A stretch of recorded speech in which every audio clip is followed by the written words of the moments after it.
നിങ്ങളുടെ ഓരോ ദിനവും സൗഭാഗ്യദായകമാക്കാൻ ഇങ്ങനെ ഒന്ന് പരീക്ഷിച്ച് നോക്കാം.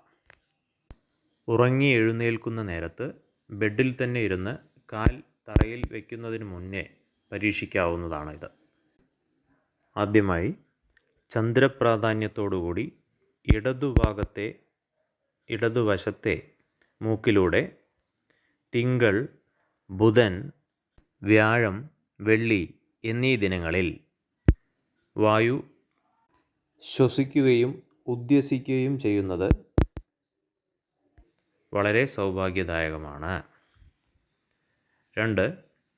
ഞായറാഴ്ച സൂര്യന് പ്രാധാന്യമുള്ള ദിനം മുതൽ ഞായർ, ചൊവ്വ, ശനി എന്നീ ദിനങ്ങളിൽ വലതു മൂക്കിലൂടെയും ശ്വസിക്കുന്നതും ഉദ്വസിക്കുന്നതും ശ്രദ്ധിച്ചു കഴിഞ്ഞു വച്ചാൽ വളരെ സൗഭാഗ്യം ലഭിക്കുന്നതാണ്. ഇത് ബ്രെയിനിലേക്കുള്ള ഓക്സിജൻ കാര്യങ്ങൾക്കും അതുപോലെ അന്ന് നടക്കാനുള്ള കാര്യങ്ങൾക്കെല്ലാം ഒരു പോസിറ്റീവ് എനർജിയും നമുക്ക് ലഭിക്കുന്നതാണ്. ഇതിലൂടെ അന്ന് ചെയ്തു തീർക്കേണ്ട കാര്യങ്ങളെക്കുറിച്ചെല്ലാം രാവിലെ എഴുന്നേൽക്കുന്ന നേരത്ത് ഇതൊന്ന് ശ്രദ്ധിച്ചു കഴിഞ്ഞു വെച്ചാൽ പകുതി കാര്യം വിജയിച്ചു എന്നുള്ളതാണ്. ബാക്കി കർമ്മത്തിലൂടെ.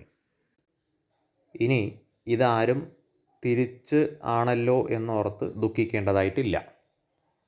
കാരണം ഏത് മൂക്കിലൂടെയാണോ തെറ്റായി പോകുന്നത് ആ മൂക്ക് ജലദോഷം കാരണമോ മറ്റുള്ള കാരണത്താലോ അടഞ്ഞിട്ടുണ്ടെങ്കിൽ തൽക്കാലം ആ മൂക്ക് വരുന്ന അത് ഓക്സിജൻ അല്ലെങ്കിൽ വായു വരുന്ന ആ മൂക്ക് ഒന്ന് അടച്ചു പിടിച്ച് അതിന് മറുവശമുള്ള മൂക്ക് തുറക്കുന്നതിനായി 1-2 പ്രാവശ്യം ശ്രമിക്കാം.